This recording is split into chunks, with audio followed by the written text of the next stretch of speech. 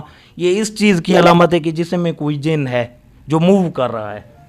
اس کے ساتھ سب سے بڑی علامت جو ہے نا سر جی، وہ رات کو یعنی ڈرونے خواب آنا مسلسل، 1 دن 2 دن 3 دن، یہ سٹامک ایشو کی وجہ سے بھی ہو سکتے ہیں. مسلسل لامتناہی سلسلہ خواب میں جانور دیکھنا، چرند پرند درند دیکھنا، شیر، کتا، چھپکلی وغیرہ موذی جانوروں کو اپنے پیچھے لگے ہوئے دیکھنا کہ وہ آپ کو کاٹ رہے ہیں، ڈس رہے ہیں، کھا رہے ہیں. اس کے ساتھ خواب میں گندگی دیکھنا، کیونکہ جادو ایک گندگی ہے.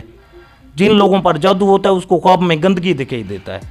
اس کے ساتھ جو لوگ یعنی جن لوگوں پر جادو ہوتا ہے اس کو جانور کوئی ڈس رہے ہوتے ہیں، اس کے ساتھ وہ اونچائی سے گر رہے ہوتے ہیں، ٹھیک ہے نا، گندگی میں پھنسے ہوتے ہیں، بے بس اپنے آپ کو دیکھتے ہیں، کہیں قید ہیں، کہیں پھنسے ہوئے ہیں، کوئی ان پر ظلم کر رہا ہے، کوئی ان کو مار رہا ہے. یعنی بے چینی والے سر جی خواب دیکھتے ہیں، سٹریس والے، ان کو اچھے خواب نہیں آتے. جبکہ جو بندہ ٹھیک ہوتا ہے وہ خواب میں پھل کھا رہا ہوتا ہے، یعنی سکون سے کہیں گھوم رہا ہوتا ہے. ایسے بندے کو بے چینی والے خواب آتے ہیں جس پر جادو ہوتا ہے. اس کے ساتھ جادو کی سب سے بڑی جو علامات ہیں نا، ایسا بندہ اذان ہوتا ہے نماز سے یعنی کتراتا ہے، اپنے آپ کو دور بھاگتا ہے.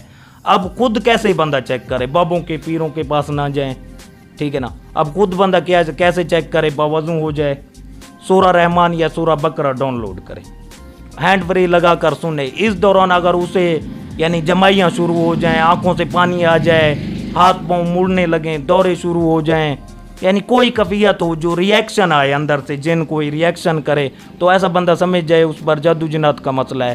وہ کیا کرے؟ ایک دعا بتاتا ہوں، اگر نہیں ہے تو اللہ کا شکر ادا کرے، پیروں بابوں کے پاس نہیں جانا، ٹھیک ہے نا. اب ایک دعا بتاتا ہوں، وہ دعا کیا ہے؟ دعائے کعب. موطا امام مالک میں صحیح سند کے ساتھ یہ روایت موجود ہے. حضرت کعب احبار رضی اللہ عنہ فرماتے ہیں اگر میں یہ دعا نہ پڑھتا. حضرت کعب احبار رضی اللہ عنہ یہودیوں کے بہت بڑے امام تھے. جب مسلمان ہوئے تو یہودیوں نے یعنی میٹنگ کی کہ کعب احبار مسلمان ہو گئے، اب کیا جائے. پھر انہوں نے کہا کہ اس پر ایسا جادو کیا جائے کہ اس کا شکل بگڑ جائے، ٹھیک ہے نا، تاکہ لوگوں کو پتہ چلے اس نے حق دین کو چھوڑا ہے. پھر حضرت کعب احبار رضی اللہ عنہ فرماتے ہیں اگر میں یہ دعا نہ پڑھتا تو یہودی مجھے گدھا بنا دیتے. موطا امام مالک میں یہ موجود ہے. اب گدھا بنانے کا مطلب جادو سے جنس تبدیل نہیں ہوتا، یعنی سینس لیس کر دیتے، پاگل کر دیتے. اب وہ دعا کیا ہے؟ اعوذ بوجہ اللہ العظیم الذی لیس شیء اعظم منہ وبکلمات اللہ التامات اللاتی لا یجاوزہن بر ولا فاجر وباسماء اللہ الحسنی کلھا ما علمت منہا وما لم اعلم من شر ما خلق وزرا وبرا. اس دعا کو سر جی پڑھیں، ہر نماز کے بعد 7 مرتبہ پڑھیں، نہیں تو 11 مرتبہ پڑھیں. انشاءاللہ معاملات بالکل ٹھیک ہو جائیں گے. آہستہ آہستہ تبدیلی آئے گی، جو بھی شر ہوگا وہ ختم ہوتا جائے گا. قرآن میں شفا یقینی ہے. ایک اصول قرآن میں ہے، وہ آپ کو بتا دوں، وہ کیا ہے؟ وَنُنَزِّلُ مِنَ الْقُرْآنِ مَا هُوَ شِفَاءٌ وَرَحْمَةٌ لِّلْمُؤْمِنِينَ. اللہ پاک فرما رہے ہیں میں نے قرآن مجید کو مومن کے لیے شفا اور رحمت بنا کر بھیجا ہے. وَلَا يَزِيدُ الظَّالِمِينَ إِلَّا خَسَارًا. کس کے لیے خسارہ ہے؟ ظالمین کے لیے. اب ظالمین کون ہے؟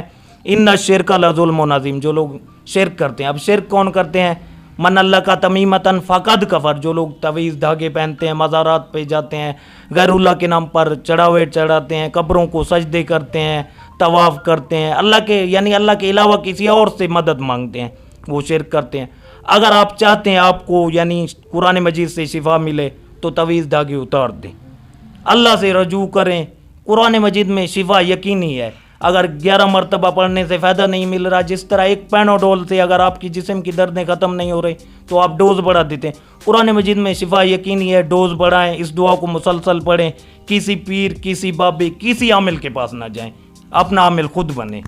اور اگر کوئی سوال ہے تو انشاءاللہ بتائیں. ماشاءاللہ بڑی زبردست بات کی میر کامران نے کہ آپ قرآن مجید جو ہے یہ مکمل ضابطہ حیات ہے، اور آپ خود اپنے مطلب پیر ہیں جو آخر میں صورتیں دی گئی ہیں، تو وہ آپ پڑھیں تو آپ پہ کوئی بھی کالا جادو جو ہے وہ اثر نہیں کرے گا. اور سب سے بڑی بات جو انہوں نے کی ہے وہ یہ کی ہے کہ آپ باوضو رہیں اور نماز جو ہے وہ 5 وقت ادا کریں. جب آپ باوضو رہیں گے، 5 وقت نماز پڑھیں گے، قرآن پاک کی تلاوت کریں گے، تو آپ پہ کوئی کالا جادو اثر نہیں کرے گا. میر کامران تھینکس لاٹ. مطلب تھینکس، بہت بہت شکریہ آپ کا. شکریہ sir. Thank you very much. Please subscribe my YouTube channel. Thanks a lot.